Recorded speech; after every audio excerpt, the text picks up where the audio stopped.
প্রিয় দর্শক সবাই কেমন আছেন? চলে আসলাম আজকে আরও একটি গুরুত্বপূর্ণ আবহাওয়ার খবর নিয়ে। আগামী 24 ঘন্টায় কোন কোন জেলার আবহাওয়া কেমন থাকবে, ঝড় বৃষ্টিপাতের সম্ভাবনা কতটুকু এবং আজ রাতে ব্যাপক আকারে ঝড় বৃষ্টিপাতের সম্ভাবনা দেখা যাচ্ছে পশ্চিমবঙ্গ ও বাংলার বেশ কিছু এলাকা জুড়ে। তো কোন কোন এলাকায় প্রচণ্ড বেগে বজ্র বিদ্যুৎ সহ ঝড় বৃষ্টিপাতের সতর্কতা ইতিমধ্যে রয়েছে এবং আগামী 24 থেকে 48 ঘন্টার মধ্যে বাংলার কোন কোন জেলাগুলোর উপর বৃষ্টিপাতের সতর্কতা রয়েছে বিস্তারিত লাইভ দেখিয়ে দেবো। তো ভিডিওটি শেষ পর্যন্ত দেখুন। ভালো লাগলে একটি লাইক করুন আর সবার আগে গুরুত্বপূর্ণ আবহাওয়ার খবর পেতে চ্যানেলটি সাবস্ক্রাইব করে পাশের বেল বাটনে ক্লিক করে রাখুন। আর ভিডিওটি কোন জেলা থেকে লাইভ দেখছেন অলরেডি কমেন্ট করে জানিয়ে দিন। ইতিমধ্যে আমরা স্যাটেলাইট ইমেজের উপর দেখতে পাচ্ছি ব্যাপক আকারে মেঘ তৈরি হয়ে গেছে নলহাটি, তারপর এখানে রাজশাহী এই অঞ্চলের দিকে। রাতে রাজশাহী বিভাগের এখানে অনেক এলাকায় বজ্র বিদ্যুৎ সহ প্রচণ্ড আকারে বৃষ্টিপাতের সম্ভাবনা রয়েছে এবং কাপাসিয়া, ঢাকা, নাগারপুর, ফরিদপুর, সিরাজগঞ্জ, ময়মনসিংহ সবটুকু এলাকায় প্রচণ্ড আকাশ মেঘাচ্ছন্ন অবস্থায় রয়েছে। বৃষ্টিপাত রয়েছে ঢাকা বিভাগের একদমই যে এখানে ঢাকা বিভাগের দক্ষিণের বেশ কিছু এলাকায় আজ রাতে বজ্র বিদ্যুৎ সহ বৃষ্টিপাত থাকার সম্ভাবনা রয়েছে।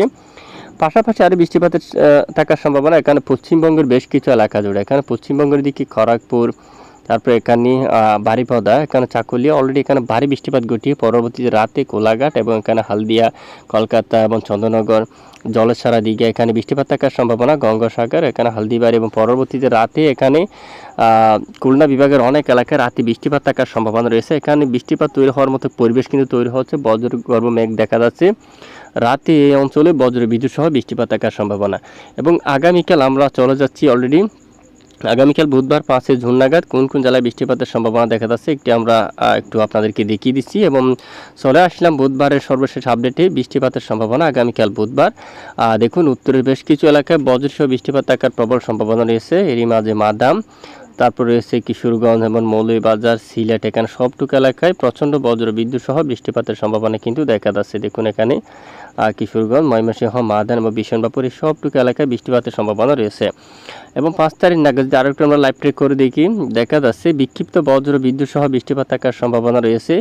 এবং বিকেল থেকে রাতে আবারও ঠিক এই যে আজকের মতো যে দেশের একদম মধ্যপ্রান্ত অঞ্চল ঢাকা বিভাগের ঠিক এই স্থানে বজ্র বিদ্যুৎ সহ বৃষ্টিপাত থাকার সম্ভাবনা। সিরাজগঞ্জ, পাবনা, তারপর শাইলকুপা, মেহেরপুর, এখানে আরও অনেক এলাকায় দেখুন আলমডাঙ্গা, দামোহদা, তারপর এখানে কটপুর এই সমস্ত এলাকা জুড়ে এবং বালিয়াকান্দি এখানে বজ্র বিদ্যুৎ সহ বৃষ্টিপাত থাকার সম্ভাবনা রয়েছে। এবং 6 তারিখ নাগাদ উত্তরের বেশিরভাগ এলাকায় ব্যাপক আকারে ঝড় বৃষ্টিপাতের সম্ভাবনা। রংপুর, কালাই এবং ময়মনসিংহ বিভাগের উত্তরের বেশিরভাগ এলাকায় প্রচণ্ড বেগে বজ্র বিদ্যুৎ সহ বৃষ্টিপাত থাকার সম্ভাবনা। এবং আগামীকাল এখানে আবার কালবৈশাখী মেঘ তৈরি হয়ে ব্যাপক বৃষ্টিপাতের সম্ভাবনা রয়েছে মূলত ভারতের বেশ কিছু এলাকা জুড়ে।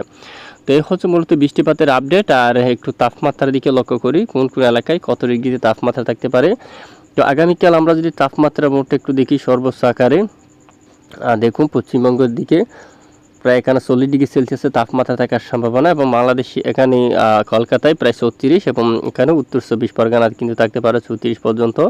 আর দক্ষিণ 24 পরগনা এখানেও 36 পর্যন্ত থাকার সম্ভাবনা। আর বাংলাদেশের এখানে খুলনা এদিকে দেখুন 36 পর্যন্ত থাকতে পারে। আর এদিকে মেহেরপুর, তারপর রাজশাহী এখানেও 36 ডিগ্রি সেলসিয়াসের তাপমাত্রা থাকার সম্ভাবনা। আর এদিকে ময়মনসিংহ বিভাগ এখানে দেখুন এখানে 32 পর্যন্ত, উত্তরে রংপুরে 31 পর্যন্ত এই যে তাপমাত্রা, এবং সিলেটে 32 পর্যন্ত, ঢাকায় 36 এবং বরিশালে 33 এবং চট্টগ্রাম বিভাগে এখানে 32 ডিগ্রি সেলসিয়াস তাপমাত্রা থাকার সম্ভাবনা। এই মুহূর্তে দেশের কোথাও তাপপ্রবাহ নেই, তবে কিছুটা আংশিক ঘুমট গরম বাড়তে পারে আগামীকাল থেকে। তো এ হচ্ছে আজকের আবহাওয়া রিপোর্ট। এতক্ষণ সঙ্গে থাকার জন্য ধন্যবাদ।